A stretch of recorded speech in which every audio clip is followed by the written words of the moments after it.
दोस्तों तो कल से मार्केट में एक और शानदार आईपीओ ओपन हो रहा है और ये आईपीओ है ऑल 3D का आईपीओ। तो इस आईपीओ की ग्रे मार्केट में अभी से काफ़ी हाई डिमांड देखने को मिल रही है। तो चले जानते हैं कि कंपनी क्या काम करती है, कंपनी के फाइनेंशियल कैसे हैं और इस आईपीओ में अप्लाई करना है या फिर नहीं करना है। तो इससे पहले कि मैं वीडियो को शुरू करूँ, अगर आप इस चैनल पर पहली बार विजिट कर रहे हैं या फिर आपने चैनल अब तक सब्सक्राइब नहीं किया है तो चैनल को सब्सक्राइब कर लें और वीडियो को भी लाइक कर दें। तो सबसे पहले अगर आईपीओ के डिटेल्स की बात करें तो आईपीओ 23 सितंबर से यानी कि कल से ही ओपन होने वाला है और ये 25 सितंबर को क्लोज होगा। फेस वैल्यू 10 रुपये पर शेयर है। बुकिंग प्राइस 150 है, यानी कि 150 रुपये के प्राइस के ऊपर ही आपको अप्लाई करना है। आईपीओ में 1000 शेयर्स का लॉट है। आईपीओ के साइज को देखें तो आईपीओ 25.56 करोड़ का है। इसमें 21.78 करोड़ के फ्रेश इशू हैं और 3.78 करोड़ का ऑफर फॉर सेल रखा गया है और ये एसएमई आईपीओ है, तो कंपनी एनएससी एसएमई के ऊपर लिस्ट होगी। आईपीओ के रिजर्वेशन पोर्शन को देखें तो क्यूआईबीज के लिए इस आईपीओ में 50% का पोर्शन है, रिटेलर्स के लिए 35% और एचएनआईज के लिए 15% का पोर्शन दिया गया है। अब आईपीओ मंडे से ओपन होने वाला है, लेकिन फ्राइडे को ही आईपीओ एंकर इन्वेस्टर्स के लिए ओपन हो चुका था, यानी कि फ्राइडे को ही आईपीओ में एंकर इन्वेस्टर्स की ओर से बिडिंग देखने को मिली है और आईपीओ में एंकर इन्वेस्टर्स को 4,84,000 शेयर्स एलोकेट किए गए हैं, यानी कि 7.26 करोड़ का पोर्शन एंकर इन्वेस्टर्स को एलोकेट किया गया है। तो चलिए अब इसके एंकर लिस्ट को भी देख लेते हैं। आईपीओ के एंकर लिस्ट को देखें तो आईपीओ के एंकर लिस्ट में टोटल आपको 7 नाम देखने को मिल रहा है। आईपीओ के साइज को देखें तो 25-25.5 करोड़ का आईपीओ है और इसमें 7 एंकर इन्वेस्टर्स आए हैं, तो एंकर लिस्ट बढ़िया देखने को मिल रहा है। तो ये जो कंपनी है ये 1988 में इनकॉर्पोरेट हुई है, यानी कि बहुत ही पुरानी कंपनी है। और कंपनी के बिजनेस के बारे में बात करें तो company 3D printing solutions offer करती है जो कि काफ़ी अलग अलग सेक्टर्स में यूज़ किए जाते हैं, जैसे कि मैन्युफैक्चरिंग इंडस्ट्रीज़ है, एजुकेशन है, इंजीनियरिंग है, आर्किटेक्चर है, इंटीरियर डिज़ाइनिंग है, फैशन डिज़ाइनिंग है, प्रोडक्ट डिज़ाइनिंग है, मेडिकल है, डेंटल है। तो कंपनी ऐसे प्रोडक्ट बनाती है जिनके जरिए 3D प्रिंटिंग किया जाता है। तो कंपनी के अगर प्रोडक्ट पोर्टफोलियो को देखें तो सबसे पहले आपको हार्डवेयर देखने को मिल जाता है, जिसमें 3D printer, 3D scanner, laser engravers, 3D pen, तो इस तरह की कंपनी प्रोडक्ट बनाती है। इसके बाद सेकेंड में हो जाता है कंज्यूमेबल लाइक 3D फिलामेंट और 3D रेजिन्स।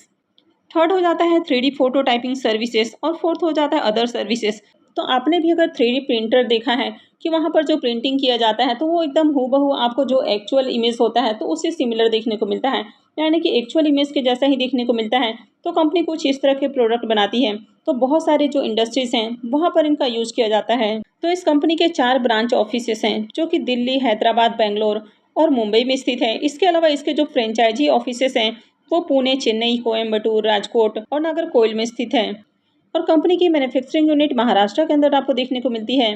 तो कंपनी के जो प्रोडक्ट हैं वो काफ़ी सारे ई कॉमर्स के ऊपर आपको लिस्टेड देखने को मिलते हैं, यानी कि जितने भी बड़े बड़े ई कॉमर्स प्लेटफॉर्म हैं, जैसे कि यहाँ पर आपको देखने को मिल रहा है फ्लिपकार्ट है, जियो मार्ट है, फर्स्ट क्राई, इंडिया मार्ट, यानी कि काफ़ी सारे यहाँ पर ई कॉमर्स प्लेटफॉर्म देखने को मिल रहे हैं जिनके ऊपर कंपनी लिस्टेड है और कंपनी के प्रोडक्ट यहाँ से सेल किए जाते हैं। इसके अलावा कंपनी रिटेल चेन आउटलेट्स जैसे कि क्रोमा है और क्रॉसवर्ड है तो इनसे भी सेल करती है। तो कंपनी के बिजनेस को देखें तो कंपनी का बिजनेस अच्छा है। कंपनी के फाइनेंशियल को देखें तो आपको 4 सालों के फाइनेंशियल देखने को मिलते हैं, जिसमें 21 से लेकर 24 तक का कंप्लीट फाइनेंशियल है।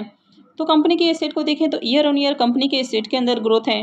कंपनी के रेवेन्यू को भी देखें तो साल दर साल कंपनी का रेवेन्यू भी बढ़ते हुए देखने को मिला है। कंपनी के प्रॉफिट की बात करें तो फाइनेंशियल 21 में कंपनी का प्रॉफिट 88 लाख है, फाइनेंशियल 22 में यह घट के 84 लाख देखने को मिल रहा है, लेकिन फाइनेंशियल 23 में देखें तो शानदार जंप है और 2 करोड़ 40 लाख का प्रॉफिट है और फाइनेंशियल 24 में देखें तो 5 करोड़ से भी ज़्यादा का प्रॉफिट है। यानी कि यहाँ पर देखें तो फाइनेंशियल 23 से 24 के बीच में देखें तो इसका जो प्रॉफिट है वो मोर देन आपको डबल होते हुए देखने को मिला है, यानी कि इसके प्रॉफिट के अंदर 2x की जंप देखने को मिली है। कंपनी के नेटवर्थ को देखें तो कंपनी का नेटवर्थ कंटिन्यू इंक्रीज हुआ है और अगर कंपनी के रिजर्व को भी देखें तो कंपनी का रिजर्व भी साल दर साल बढ़ते हुए देखने को मिला है और खासकर 23 से 24 के बीच में देखें तो शानदार उछाल देखने को मिला है।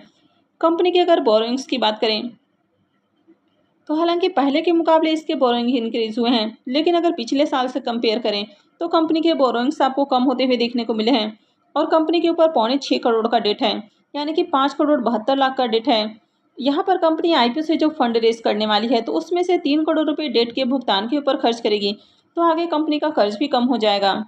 तो ओवरऑल फाइनेंशियल को देखें तो फाइनेंशियल काफ़ी अट्रैक्टिव है।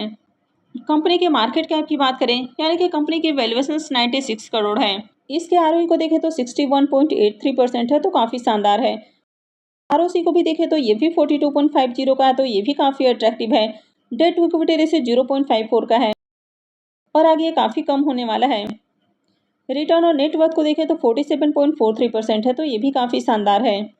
और पैट मार्जिन को भी देखें तो 12.71 का है, तो पैट मार्जिन भी काफ़ी शानदार देखने को मिल रहा है। यानी कि ओवरऑल फाइनेंशियल अच्छे हैं, कंपनी के ऊपर कर्ज भी कम है और कंपनी आईपीओ से जो फंड रेज करने वाली है तो उसमें से कर्ज का भी भुगतान करेगी। वैसे इसके पी मल्टीपल को देखें तो 14.9 का है, तो कंपनी ज़्यादा सस्ते प्राइस के ऊपर आईपीओ लेकर नहीं आई है, लेकिन बहुत ज़्यादा ओवर वैल्यूड भी प्राइस नहीं रखा गया है। आईपीओ के ऑब्जेक्टिव की बात करें कि कंपनी आईपीओ से जो फंड रेज करने वाली है तो उसका यूज़ कहाँ करेगी, तो सबसे पहला यूज हो जाता है रीपेमेंट। तो यहाँ पर कंपनी आईपीओ से जो फंड रेज करने वाली है तो उसमें से 3 करोड़ रुपए कर्ज के भुगतान के ऊपर खर्च करेगी। सेकेंड हो जाता है वर्किंग कैपिटल रिक्वायरमेंट, तो इसके ऊपर कंपनी 14.5 करोड़ रुपए खर्च करने वाली है और जो रेस्ट पोर्शन है वो जनरल कॉर्पोरेट पर्पस के ऊपर खर्च किया जाएगा। आईपीओ के लॉट साइज की बात करें तो आईपीओ में 1000 शेयर्स का एक लॉट है और एक लॉट के ऊपर इन्वेस्टमेंट अमाउंट 1.5 लाख रुपए रहने वाला है।